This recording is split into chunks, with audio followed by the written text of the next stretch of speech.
자, 강의 시작하시죠. 354페이지. 이제 우리 행정학의 거의 마지막입니다. 그죠? 7편 지방행정입니다. 그래서 이제 사회 문제가 있었고, 사회 문제를 정부한테 해결해달라고 요구하면 정부가 정책, 조직, 인사, 예산의 활동을 통해서 산출. 우리 이제 정부의 산출물을 보통 공공재, 무슨 서비스? 공공 서비스, 사회 서비스, 행정 서비스라고 한다 그랬습니다. 그죠? 이렇게 진행되는 행정의 일반적인 진행 과정, 투입, 무슨 과정? 전환, 산출, 이렇게 환류를 한다 그랬습니다. 여기까지 하면 이제 행정학이 완성됐는데, 조직. 우리가 조직론에서 조직 구조와 조직 관리를 공부했는데, 한국에서는 아주 중요한 역사적인 연도가 있습니다. 91년하고 몇 년도? 95년. 1961년도에 61을 거꾸로 하면 516은 몇 년도? 61년도. 다시 말하고 516은 61년도에 있었는데, 이때 우리가 하고 있던 지방자치를 폐지를 했어요. 군사정권이 등장해서 지방자치를 폐지하고 몇 년 동안? 91년이니까 정확하게 몇 년이에요? 30년 동안. 30년 동안 지방자치를 안 하다가 91년도에 지방의회 선거를 합니다. 그 지방의회는 임기가 몇 년이에요? 4년이죠. 해볼게요. 91년이니까 92, 93, 94, 95년이 되면 우리나라에서 지방의원 선거하고 자치단체장 선거를 하면서 우리나라가 본격적으로, 그러니까 여러분 지금 올해가 95년이니까 05, 몇 년도? 지방행정 몇 년? 30년 되는 해입니다. 지방자치. 지방자치가 본격적으로 시행되면서 옛날에는 국가행정조직에 의한 행정이었는데, 이제는 지방행정이라는 또는 지방행정조직이라는, 이거 우리가 뭐라 그래요? 지방자치단체라고 그러죠. 그죠? 중앙과 지방의 역할, 권한 분배의 문제부터 지방행정을 수행하기 위해서 필요한 지방자치단체들의 종류와 그들의 기능과 역할, 예산 등이 논의가 됩니다. 자, 이렇게 우리 배경으로 다시 뭐라고요? 우리가 지방행정을 연구하는 이유는 과거에는 무슨 조직만 있었다? 국가행정조직만 있었다. 최근에 이제 뭐도 등장했다? 지방자치단체가 등장했기 때문에 양자의 관계가 중요합니다. 지방행정에 대한 개념적 이해는 국가가 있었고 주민이 있습니다. 우리가 91년, 95년 전에는 중간에 뭐가 없어요? 지방자치단체가 없이 국가가 직접적으로 행정을 했죠. 이제 무슨 자치단체가 있다? 제가 그냥 지자체라고 할게요. 지방자치단체의 줄임말이죠. 지방자치단체가 있고 이제 주민이 있습니다. 그래서 지방행정을 이해하기 위해서는 국가와 지방자치단체 사이에 논리하고, 자, 주민들이 자기의 일을 자기 스스로 하는 게 자치행정이면, 여기는 어떻게 주민 참여가 많아지는지가 중요하겠죠. 그죠? 다시 우리는, 자, 갑니다. 우리는 지방자치를 뭘 통해서? 지방자치단체, 다시 무슨 단체? 자치단체를 만들어서 하니까 우리는 무슨 자치? 단체자치입니다. 다시 무슨 자치? 단체자치죠. 그러면 주민들이 자신의 일을 자기 스스로 하려면 지방자치단체에 주민들이 참여를 많이 해야 되겠죠. 그래서 주민 참여라는 것이 엄청 중요합니다. 시험에 그냥 무조건 나옵니다. 주민 참여 5가지가 있거든요. 그 5가지가 무조건 나옵니다. 자, 갑니다. 첫 번째, 국가와 지방자치단체에서는 이것부터 얘기해야 되겠죠. 우리가 여러분 52년도에 전쟁 중에 지방선거를 하다가 몇 년도에? 61년도에 폐지했다가 다시 30년 만에 또 하죠. 그러니까 당연히 이런 문제가 되게 되겠죠. 이거 지방자치 없는 30년 동안 우리나라 경제 발전을 엄청 잘했거든요. 자, 그럼 지방자치가 필요합니까? 필요하지 않습니까? 에 대한 논쟁이 있어야 되겠죠. 지방자치가 필요하냐? 그래서 정치적 측면에서 민주주의와 관계, 민주주의와 긍정적인 영향을 하느냐, 민주주의하고 아무런 상관이 없느냐, 이게 시험에 잘 나옵니다. 지금은 이게 놓으면 안 되죠. 왜요?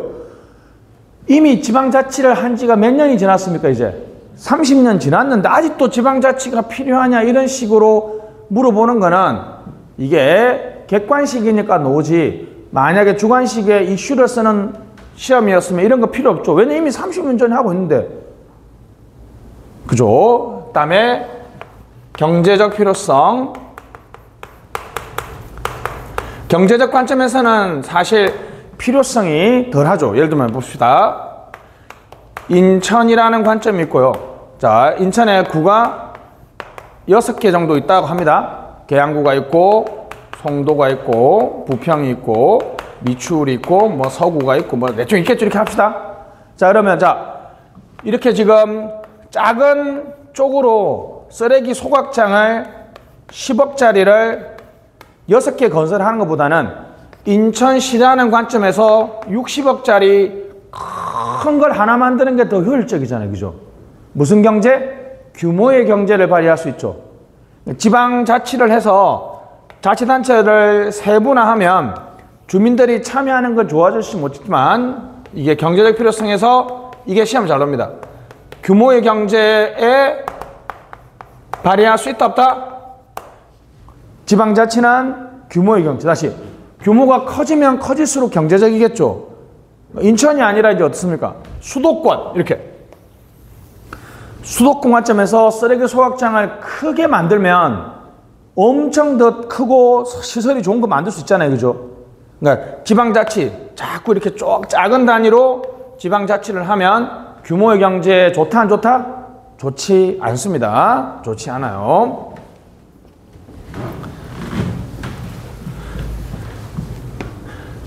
정치적으로는 당연히 필요하죠. 행정적으로 필요할까요? 당연히 필요합니다. 여러분 여기 보세요, 여러분. 이거 저는 맨날 이거 보면 여러분 부평역 광장의 사용 규칙은 국토교통부 장관이 정하는 게 맞아요. 부평구청장이 정하는 게 맞아. 그렇죠. 부청 이런 지역적인 문제는 누가 결정하는 게 맞습니까? 지방자치단체가. 어떤 일들은 뭘 통해서?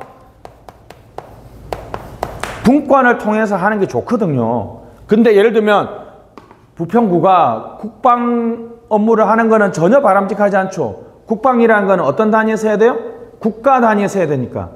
어떤 경우에는 직권으로 하는 게 좋고 어떤 경우에는 분권으로 하는 게 좋은데 우리는 30년 동안 지나치게 직권을 했으니까 분권적으로 하는 가능성이 훨씬 좋겠죠. 그죠? 됐습니다. 그래서 요게 잘 나옵니다. 다시 무슨 필요성? 정치적 필요성. 민주주의의 긍정적 영향. 여기 학자가 한 4명 정도 나오는데 요 학자를 외워야 됩니다. 알았죠? 자, 그러면 이제 인정. 오케이.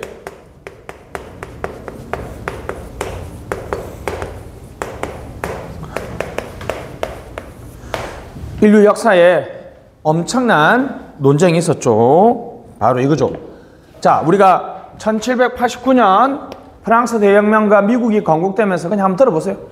우리가 이제 군주 주권이 아니라 국민 주권의 무슨 주의? 민주주의가 시행됐는데 그때 학자들이 대논쟁을 했어요. 민주주의의 구현 방식이 국민들이 대표자를 뽑아서 민주주의를 할 수도 있고 국민들이 이슈가 있을 때마다 직접 투표하는 무슨 민주주의? 직접 민주화. 이걸 무슨 민주주의라고 그래요? 대표자를 뽑아서 민주주의 한다. 무슨 민주? 간접 민주, 대의민주라고 그러죠. 그러니까 이재명 대통령이 말했던 것처럼 선출된 권력이 가장 힘이 센 거야. 자, 내가 얘기했죠. 우리나라 국회의원 300명은 국회의원은 여러분 사람이 아니에요. 국회 들어갔을 때는 그 한 사람 한 사람이 국민 몇만 명을 대표해요? 5,100만 명, 5,170만 명의 우리나라의 국민을 대표하는 헌법기관이야. 그 사람 한 사람이 우리나라 국민이야. 그러니까 맨날 장관 앞에, 와, 국회의원 앞에서 그런 말 하면 돼. 이렇게 말하는 거는 두 사람 사이는 다 아는 거야. 나는 지금 누구의 대표자다? 5,100만 명의 대표자인 거야. 그냥 국회의원과 장관의 관계가 아니라고. 그 사람은 그냥 국민이야, 국민. 따지고 보면 또 쓰레기 같은 국민도 있으니까 쓰레기 같은 국회의원도 있는 거지. 그런 면에서는 예, 무슨 민주? 간접민주. 무슨 민주? 직접민주인데 우리는 다 알다시피 전 세계 모든 나라들은 인구가 너무 많으니까 무슨 민주를 해요? 간접민주를 하는데 자 갑니다. 그 여러분들 알잖아. 중학교 2학년 때 배웠을 거야. 예외적으로 직접민주를 구현하는 3요소가 있죠. 바로 국민들이 직접 투표하는 무슨 투표? 국민투표가 있고요. 국민들이 직접 법률안을 발의하는 국민발안이 있고 국민들이 우리 대표자가 불량품이면 소환이라고 하는데 여러분 소환을 영어로 하면 뭔지 아세요? 리콜이야. 여러분 리콜이란 말은 무슨 뜻이에요? 불량품 뭐 한다? 리콜한다. 불량품 리콜한다. 소환이란 단어 무슨 뜻이라고? 리콜이야. 리콜. 불량품 리콜. 자, 근데 자 갑니다. 미리 말해볼게요. 지방 국가행정이 있습니다. 자 여러분 국가에서는 국민투표 있어요? 국민투표 있죠? 국민발언 있습니까? 국민발언 없습니다. 국민발언 없어요. 국민들이 직접 법률안을 발의할 수가 없어요. 법률안은 딱 두 개의 행위자만 가능하죠. 정부하고 국회의원. 자 국민소환 있습니까? 없습니까? 국민소환 없습니다. 우리가 불량품의 국회의원을 국민들이 막 1,000만 명이 동의하면 소환할 수 있다 이런 거 없어. 알았지? 자, 근데 자 지방행정에서 주민투표 있어요? 주민투표 하고 있습니다. 주민발안 하고 있어요? 예, 주민발안 하고 있습니다. 주민소환 하고 있어요? 예, 주민소환 할 수 있습니다. 게다가 감사 청구도 가능하다고 제가 아까 말했죠. 그리고 감사 청구에 대한 불복으로서 소송을 제기하는 거 뭐도 가능하다? 예, 주민 소송도 가능합니다. 그러니까 요 얘기를 한 거죠. 자, 국가적 차원에서 이런 걸 하면 되게 혼란스럽겠죠, 그죠? 그러니까 지방에서 이런 주민 소환이라든지 이런 걸 한 번씩 해보면 국민들이 민주주의에 대해서 실험을 할 수 있죠. 그 지방행정의 가장 좋은 정치적 가치가 뭐냐면 민주주의의 실험의 장소가 되는 거예요. 또 실제로 민주주의를 한번 체험해 볼 수 있고 정치가 지금 우리 이재명 대통령 같이 이렇게 어떻게 해요? 시의원은 아니지만 성남시장 했다가 경기도지사 했다가 국회의원 했다가 대통령 하고 있잖아요. 그죠? 그러니까 정치 지도자를 훈련시키고 트레이닝 시키는 장소도 될 수 있어요. 그런 측면에서 우리 정치적 측면에서 아주 바람직합니다. 그러면 지방 행정이 필요한데 어떤 유형에 있느냐? 여기는 직접 민주와 간접 민주가 아니라 자 갑니다. 방금처럼 우리는 지방자치 단체를 만들어서 지방행정하는 자치 무슨 자치? 단체 자치가 있고요.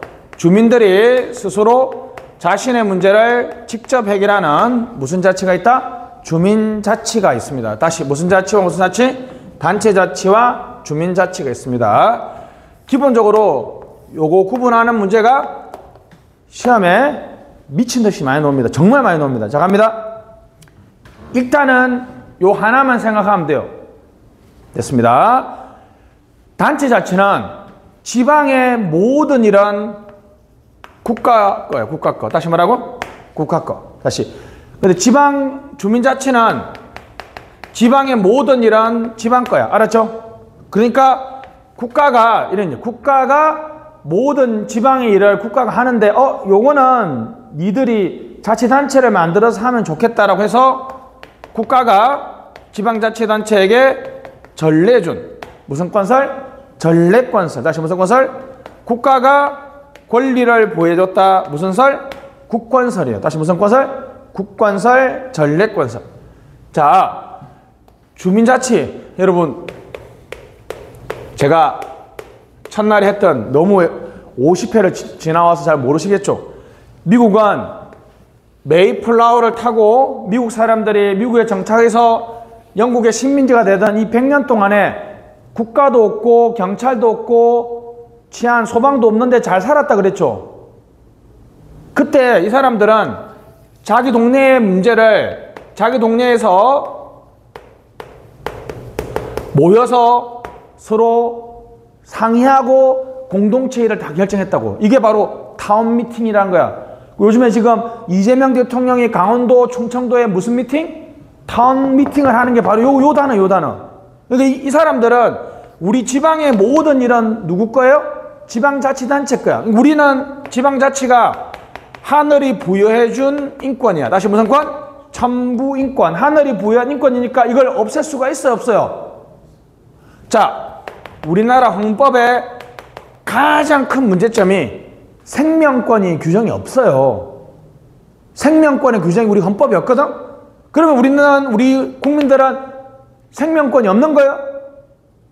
아니잖아. 우리나라 헌법에 있는 기본권은 아주 많은 천부인권 중에서 너무 중요하기 때문에 확인해 놓은 것 뿐이죠. 우리 헌법에 있는 기본권만 있는 게 아니잖아. 그럼 우리가 생명권이 없는 게 아니잖아요. 그죠? 그래서 미국 헌법에는 지방자치에 대한 규정이 없거든요. 그렇다고 미국 헌법에는 지방자치를 인정하지 않는다? 그게 아니라 무슨 권? 천부인권입니다. 다시 하늘이 부여해 준 것이기 때문에 국가는 이 일을 없앨 수가 있다 없다? 없앨 수가 없다. 국가가 준 것, 국가로부터 전례된 거 맞죠? 무슨 권설? 전례권설입니다. 전례권설. 자, 갑니다. 그러면 그 다음부터는 이해하기 쉬워요. 자, 그러면 요 지역의 일에 자 보세요. 국방이라든지 도량형이 있습니다. 국세. 자, 기본적으로 요 지역의 일은 누가 다 한다고요? 주민들이 다 해요. 알았죠? 근데 예외적으로 도량형의 업무나 국방이라든지 이런 업무는 국가 업무잖아요. 그럼 국가가 주민자치국가에서는 기본적으로 지방의 일은 누가 다 한다고요? 지역 주민들이 다 하는데 예외적으로 다시 뭐라고요? 예외적으로 지방에 있는 국가의 일을 하기 위해서 특별 지방 행정기관을 만듭니다. 다시. 근데 여기는 자 보세요. 자 갑니다. 헌법, 행정법에서 여러분들이 그렇게 공부하는 여기 놓은다고. 자 집중해봐요. 자 행정법은 생으로 외우잖아. 행정학은 그 원리를 설명하잖아. 자 지방자치단체를 만들어서 국가가 야 요런 일은 니들이 하니까 너희들의 자치사무로 하고 잘 들어. 내가 국가의 일을 요 지방에서 해야 되는데 내가 직접 기관을 만들면 부담스러우니까 내가 단체한테 위임해서 사무를 처리하도록 하겠다. 무슨 사무? 위임 사무. 국가가 행정적 편리성 때문에 무슨 단체를 만들었어요? 지방자치단체를 만들었죠. 그러면 국가에 하는 일을 지방자치단체한테 시키면 되는 거죠. 집행기관에 위임하면 무슨 위임사무? 기관 위임사무. 여러분 행정부에서 맨날 단체 위임사무, 기관 위임사무 했는데 그게 왜 나오는지를 나는 설명하고 있잖아요. 여러분은 그때는 행정법을 생으로 외웠지. 다시 단체 자치는 상대적으로 국가가 다 하는데 예외적으로 지방 주민들이 하는 걸 좋은 거는 뭘 만들어서? 지방자치단체를 만들어서 하는 거야. 그지? 그럼 지방자치단체는 자치사무도 하고 무슨 사무도 같이 해요? 위임사무도 같이 하는데 자 여기는 기본적으로 자 요 지방의 일은 전부 다 누구 거? 지방자치의 것이에요. 그죠? 예외적으로 자 이게 여러분들이 이제 생활 속에서 행정학을 배우면 이걸 알게 됩니다. 자 갑니다. 국가에 세금을 거두기 위해서 자 여러분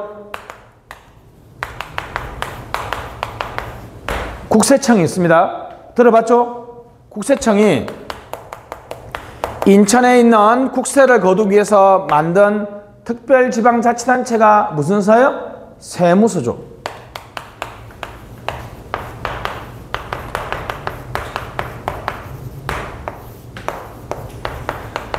저는 이제 레저세를 내는 사람 못 봤는데 여자분이나 남자분이나 혹시 썸남이나 썸녀가 아버지가 레저세를 낸다 그러면 무조건 결혼해. 알았지? 레저세는 뭘 가진 사람한테 받는 세금인 줄 아세요? 요트. 어떻게 요트 가진 사람 뭐 친구 있어? 요트가 뭐 1, 2억 하는 거 아니잖아, 그지? 그러니까 자, 여러분 기분 좋게 여러분, 자, 여러분 집에 여러분 아버님 세금 2가지가 왔잖아. 이게 자 보세요. 자, 이거 이해를 하면 돼. 여러분 아버지가 야 가서 레저세 내라 그래서 레저세 내려고 세무서에 가서 세금 받아주세요. 그러면 그 세무서 직원이 웃으면서 아, 민원인님 레저세는 지방세기 때문에 어디에서 가서 내야 돼요? 부평구청에 가서 내야 됩니다. 이렇게 하지만 돌아서 나갈 때 뭐라 그래요? 어휴, 저 바보 같은 놈. 세무서는 무슨 업무만 처리한다고요? 국세. 그러니까 세무서는 잡으세요. 부평세무서가 있는지 모르겠지만 부평세무서는 지역만 부평이라는 지방에 있을 뿐이지 무슨 업무를 처리해요? 국가행정을 처리한단 말이야. 그래서 지방에서 일을 하지만 무슨 행정이라고요? 국가행정이에요. 국가행정. 왜 이런 걸 만든다고요? 기본적으로 주민자치국가들은 이 지역에 있는 모든 이런 누구 거? 지역 주민들이 하는 거 예외적, 다시 뭐라고? 예외적으로 국가가 직접 하고 싶으면 지역 주민들한테 피해를 끼치면 안 되니까 자기들이 무슨 기관? 특별지방행정기관을 만들어서 이걸 일선에서 일한다 그래서 일선기관이라고 그래요. 일선기관. 맞죠? 일선에서 일하는 거죠. 그러니까 여러분들이 이걸 잘 알아야 된다는 거예요. 친구가 만약에 나 세무서에 지방소득세 내려간다 그러면 뭐라 그래? 지방교육세 내려간다 그러면 뭐라 그래? 야, 이 바보 같은 놈아. 지방교육세는 딱 봐도 무슨 세금이야? 지방세인데 세무서는 뭐만 취급한다고요? 국세만 취급하니까 그거 가면 안 된다. 아니, 열심히 가서 얘기해봐. 그래서 개 쪽 한번 팔아봐야지 네가 행정을 공부해야 되겠다는 마음이 들겠지. 이런 생각이 들 수도 있죠. 자, 이렇게 되어 있습니다. 그러니까 기본적으로 단체자치는 지나치게 직관적인 사고방식에서 근거하고 있죠. 그죠? 자, 다시. 기본적으로 단체자치는 이 지방의 모든 일은 누구 거? 국가가 하는데 예외적으로 지역 주민들이 하면 좋은 것을 지역 주민들이 뭘 만들어서? 단체를 만들어서 하라는 거야. 단체를 만드니까 야, 내가 그 지방에 일해야 되거든? 내가 만들기 귀찮으니까 네가 위임받아서 해 라고 할 수도 있다는 거죠. 그래서 여기는 자치사무와 무슨 사무가 있다? 위임사무가 있지만 잡으세요. 주민자치국가에서는 오로지 지방자치단체는 무슨 사무만 처리해요?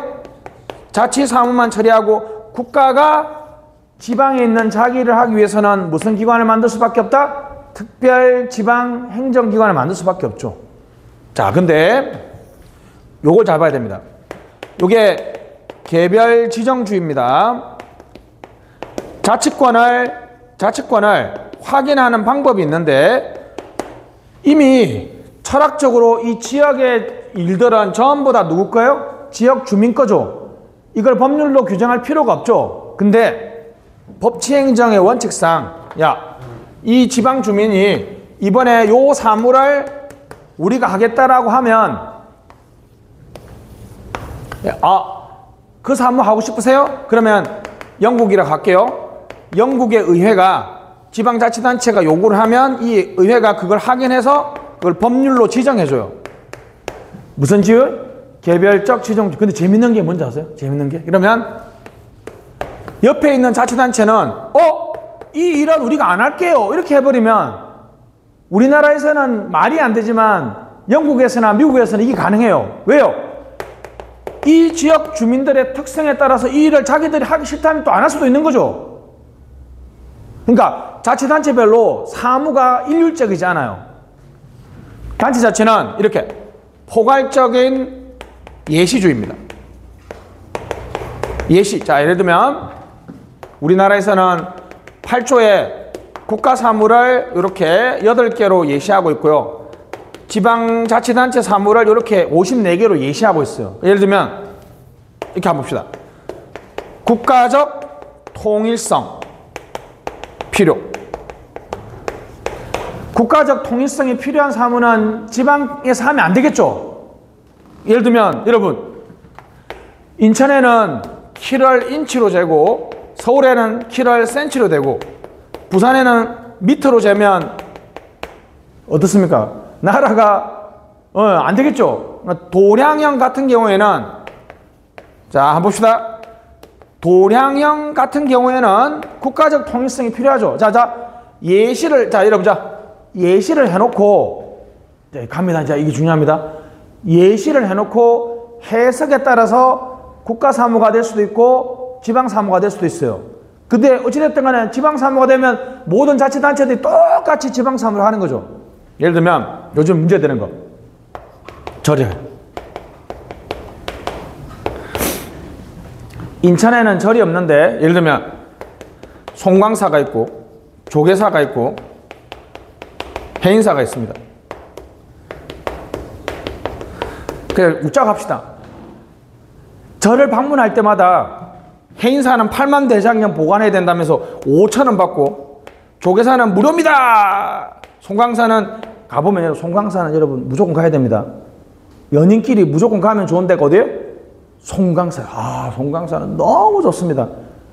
이게 근데 송광사는 3,000원 받아요. 이렇게 한번 보자. 같은 절이잖아. 방문 비용이 같아야 된다고 하면 국가적 통일성이 필요하다 해서 같은 금액을 받을 수도 있지만 아니 각 사찰마다 특색이 다르고 뭐 보관하는 국부라든지 시설의 낙후도라든지 다 다르기 때문에 이걸 자치단체에 맡겨서 자치단체의 특성에 맞춰서 받을 수 있다고 할 수도 있죠. 여러분은 어느 쪽입니까?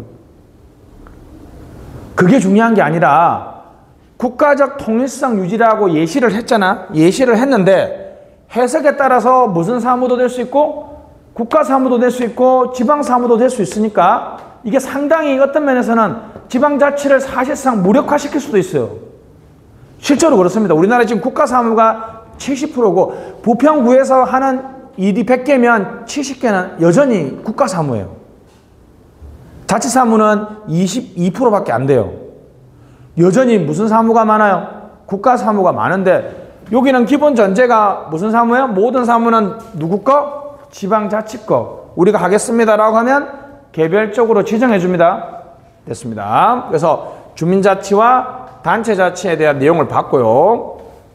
자, 여기까지 하고 우리 본문의 내용 잠깐 확인하고 다시 나가도록 합시다. 자, 354페이지 갑니다. 지방행정 개념, 체협의, 지역 동그라미, 자치사무 동그라미. 협의는 지역 동그라미. 됐습니다. 2번 자치사무와 위임사무 밑줄. 자치사무와 위임사무. 지방자치단체에서 하는 사무라고 하면 우리 광의적 개념이죠. 우리나라는 광의적 개념입니다. 여러분들이 행정법에서 배웠잖아요. 위임사무는 집행기관에 위임하는 무슨 위임사무? 기관 위임사무와 단체 위임하는 무슨 위임사무? 단체 위임사무가 있죠. 그죠? 자, 최광의는 지역 관치행정도 포함해. 관치행정 옆에다가 특별지방행정기관이었어. 보세요.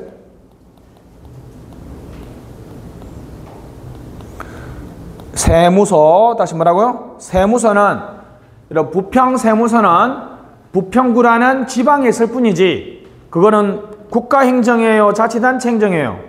국가행정이죠? 국가행정이 되겠습니다. 국가행정.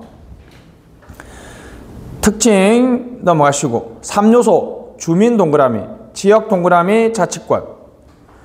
자치사법과 자치외교권 옆에다가 조약 체결 쓰세요. 불가 쓰시고 안일불자에 가능한 가짜 한자로 쓰면 되죠. 지방자치단체가 외국 정부와 조약을 체결할 수 있다 없다? 없다. 알았죠? 자, 교류 협력 써보세요. 교류 협력은 가능이라 쓰시고, 자치단체가 외국 지방자치단체와 교류 협력을 위한 협정은 체결할 수 있지만 뭐는 안 돼요? 조약 체결은 안 됩니다.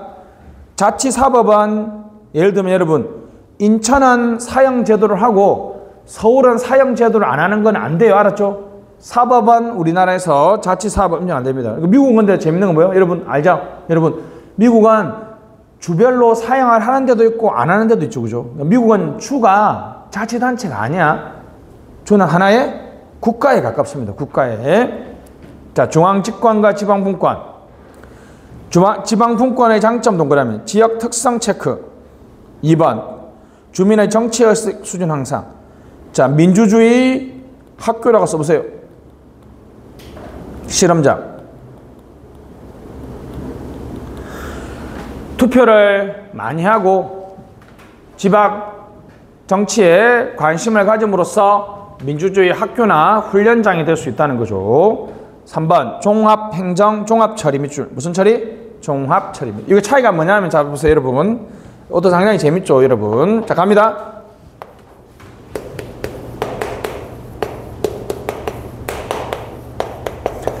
여러분들 요 세 가지 일을 한다고 생각해보면 국가에서 이 일을 하려면 국토교통부에 세종시에 있는 국토교통부에 갔다가 환경부에 갔다가 보건복지부에 따로 가야 되죠.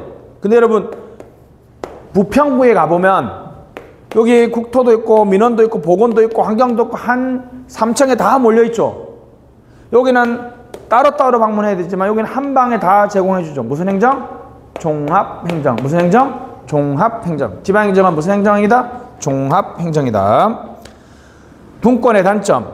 격차, 지역 간 격차 도움이 되지 않는다 밑줄. 지역 불균형 쓰세요. 지역 불균형. 빈익빈 부익부 현상이 발생합니다. 빈익빈 부익부 현상이 발생하죠. 우리나라에서 지금 여러분 서울 1000만 명입니다. 경기가 얼마 사는지 아세요? 1400만이 살아요. 인천이 3000만이 삽니다. 우리나라 서울, 경기, 인천 여기 서울, 경기, 인천이 우리나라에 2700만 명이 살아요. 자, 그래서 웬만하면 여러분 이 사람들이 다 웬만하면 요 수도권에서 소비하겠죠. 그러면 지방 소비세는 어디서 많이 생기겠어요? 수도권에서 많이 생기겠죠. 사람들이 계속 서울로 몰아들면 지방 분권을 하면 무슨 일이 발생한다? 수도권과 비수도권의 지역 간 격차 심화됩니다. 다시 지방 분권을 하면 지역 간 격차가 심화됩니다. 이거 엄청나게 큰 문제점이죠. 그래서 여러분 우리나라에서는 단어만 들어보세요. 서울, 경기, 인천, 수도권 세 군데에서 지방 소비세의 일정 부분을 비수도권에게 나눠줍니다. 왜요? 무슨 발전을 위해서? 균형 발전을 위해서. 이걸 지역발전 상생기금이라고 그래요. 지역발전 무슨 기금? 상생기금이죠. 이런 기금이 존재하는 걸 보여주는 이유가 뭐다? 지방자치를 하면 지역 간 격차 해소에 도움이 된다 안 된다? 안 된다. 지역 간 격차가 더 심하게 나타납니다. 그래서 중앙 집권을 해서 문제를 해결할 수 있어야 된다는 거예요. 예를 들면 여러분 지방자치를 하면 행정수도 이전이라는 걸 생각할 수가 없죠. 행정수도 이전은 어떤 지역의 특성을 고려하지 않고 국가적 차원에서 미래의 대계나 국방 안보적 측면에서 결정하는 거잖아요. 그죠? 그러니까 지역 간 격차 해소에는 직권이 좋다, 분권이 좋다? 직권이 좋은 거야. 직권이 좋은 거야. 반대로 지방자치를 더 하면 지역 간 격차 해소에 도움이 된다 안 된다? 도움이 되지 않아. 이 시험 잘 나옵니다. 3번 비상사태나 위기. 예를 들면 전쟁이 났으면 여러분 우리나라 광역자치단체 17개에서 다 동의를 얻기보다는 대통령이 신속하게 하는 게 더 좋겠죠. 규모의 경제 불리하다 밑줄. 아까 했죠. 10억짜리 조그마한 시설 6개를 건설하기보다는 60억짜리 크고 효율적인 시설을 건설하는 것이 더 좋죠. 무슨 경제? 규모 1번하고 4번이 시험 잘 놉니다. 지방자치는 지역 격차를 해소한다. OX, X. 규모의 경제에 적합하다. OX, X. 이렇게 보시면 되겠어요. 자, 주민자치와 단체자치입니다. 정치적 의미, 민주주의의 구현이라는 관점이죠. 단체자치는 법률로 합니다. 지방분권, 행정 효율성에 써세요. 어떤 거는 국가가 하는 게 좋고 어떤 거는 지방이 하는 게 좋다라는 행정 효율성 관점이죠. 영미법계 밑줄, 대륙법계가 있습니다. 고유건설, 뚜레 별표 딱 보면 몇 년도예요? 1789년. 민주주의가 시작된 1789년에 뚜레라는 프랑스 학자는 지방자치는 지역 주민들이 자신의 문제를 스스로 결정하는 것은 천부인권이다. 무슨 인권? 천부인권. 그래서 국가는 그 본질적 내용, 즉 폐지하거나 정지하는 것이 된다 안 된다? 안 된다는 거죠. 그죠? 약간의 뭐 권한을 조정하는 거 이런 건 상관할 수 없지만 폐지하거나 중단하는 것은 되지 않습니다. 옆에 단체자치는 국건설, 무슨 건설? 전례건설. 독일의 공법 한자. 국가로부터 뭐된? 전례된. 그러니까 국가가 전례 줬으니까 국가가 폐지할 수도 있다. 이렇게 볼 수 있죠? 국가가 지방자치를 폐지할 수 있다. 우리나라는 기본적으로 역사를 보면 어떻습니까? 52년 했다가 61년에 그만뒀다가 91년 했다 하니까 국건설에 가깝죠. 그죠? 국건설에 가까운데 표 맨 밑에 가보시면 제도보장설. 기본적으로 통치권에서 나오는 것이 인정하면서, 그러니까 무슨 설 관점이에요? 국건설, 전례건설이라는 관점이죠. 천부인권이 아니잖아요. 그죠? 그리고 헌법에 규정함으로써 법률로 폐지하지 못하도록 해놨죠. 그죠? 그러니까 무슨 보장설? 제도로 보장했다. 무슨 보장설? 제도 보장설입니다. 다시 올라가서 자치의 중점, 주민에 의한 행정, 이른바 무슨 참여를 강조한다? 주민 참여를 강조한다면 단체자치는 중앙과 지방의 관계, 법률적 권한이나 책임을 중시합니다. 다시 지방자치단체한테 어떤 권한을 주고 어떤 사무를 주는지가 중요하다는 거죠. 사무 구분, 이제 이거 1번 이해되죠? 고유사무와 위임사무의 구분이 없다. 지방자치는 무슨, 자치정부는 무슨 사무만 처리한다? 이거 이해했죠? 아까 얘기했죠? 밑에 보면 국가는 자기가 지방일을 하려고 무슨 기관을 만든다? 특별지방행정기관을 설치한다. 일선기관이라고 쓰시고, 특별지방행정기관은 무슨 기관이다? 일선기관이죠. 개별적 수권주의 또는 개별적 지정주의. 자치권의 범위가 넓죠. 이거는 개별이라고 해서 좁은 게 아니라 넓습니다. 옆에 포괄적 예시주의는 말이 포괄적이지만 되게 자치권의 범위가 좁아질 수 있죠. 위로 올라가서 동그라미 1번. 고유사무와 위임사무 모두 수행합니다. 맞죠? 국가는 자신의 지방사무를 처리하기 위해서 지방자치단체 사무를 뭐한다? 위임한다는 거죠. 왜냐하면 자기가 만들었잖아요. 그죠? 야, 일은 니들 알아서 하고 일은 내가 시킨 거니까 하고 이렇게 할 수 있다는 거지. 근데 기본적으로 주민자치는 지방의 모든 일은 누구 거? 우리 주민 거. 우리 주민은 우리 주민들을 위한 뭐만 만들겠다? 지방정부 만들겠다. 국가야 너야. 국가야 네가 네 일 하려면 지방에서 하려면 뭘 만들어라? 특별 지방행정기관을 만들어라. 중앙통제. 입법적이고 사법적 통제라면 사후통제, 비권력적. 여기는 행정통제, 사전통제, 권력적 통제가 많습니다. 아무래도 무슨 차원이니까? 행정적 합리성 차원이지만 여기는 민주주의 구현이기 때문에 주민들의 일에 웬만하면 간섭하면 안 되겠죠. 그죠? 됐습니다. 민주주의 관계 인정. 여러분들이 많이 들어봤던 옆에다 써보세요. 지방자치를 얘기하면 무슨 민주주의? 풀뿌리 민주주의를 한번 써보세요. 풀뿌리 민주주의. 풀뿌리 민주주의. 상관관계 부정, 바로 행정효율성 차원이죠. 행정효율성 차원. 기관통합형, 의원내각제, 기관대우립형은 대통령제입니다. 기관통합형은 주민선거 1회라 쓰세요. 한 번입니다. 정말. 주민이 여러분 투표 한 번만 하면 정당을 뽑으면 정당에서 다수당이 만들어서 총리가 나오죠. 그죠? 근데 기관 대립형은 주민 선거 2번이라 쓰세요. 주민이 지금 우리나라 여러분, 자, 우리 의원 대통령제는 우리가 국회의원도 뽑고 뭐도 뽑아요? 대통령도 뽑죠.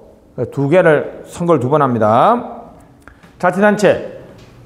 주민자치는 순수하게 자치단체로만 성격이 하죠. 그래서 자치사무만 하잖아요. 그죠? 근데 단체자치는 행정적 합리성 차원이기 때문에 자치사무도 하고 무슨 사무도 해요?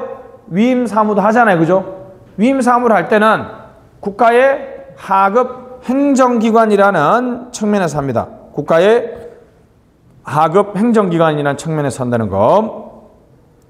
355페이지 지방자치법 1조 밑줄.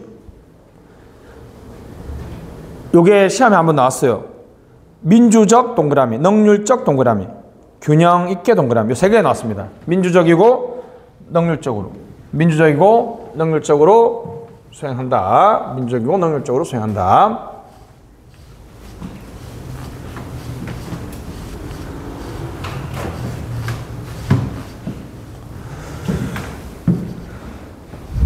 자, 갑니다. 다음 페이지. 첫 번째, 지방자치가 필요하냐? 무슨 필요성? 정치적 필요성. 관계 긍정설, 긴밀설이 많이 나올 것 같아요. 관계 부정설이 많이 나올 것 같아요. 예, 관계 긍정설이 나와야지 논리가 전개되잖아요. 그죠? 자, 이게 자, 뚜레. 매년 1789 뚜레. 무슨 인권? 천부인권, 고유권설. 제임스 브라이스. 학교 동그라미. 학교. 토크빌은 초등학교. 학교가 넣으면 브라이스. 초등학교 넣으면 토크빌. 이런 식으로 시험 나옵니다. 학문대 초등학교의 관계다. 여러분, 학문을 시작하면 가장 시작 근본이 무슨 학교예요?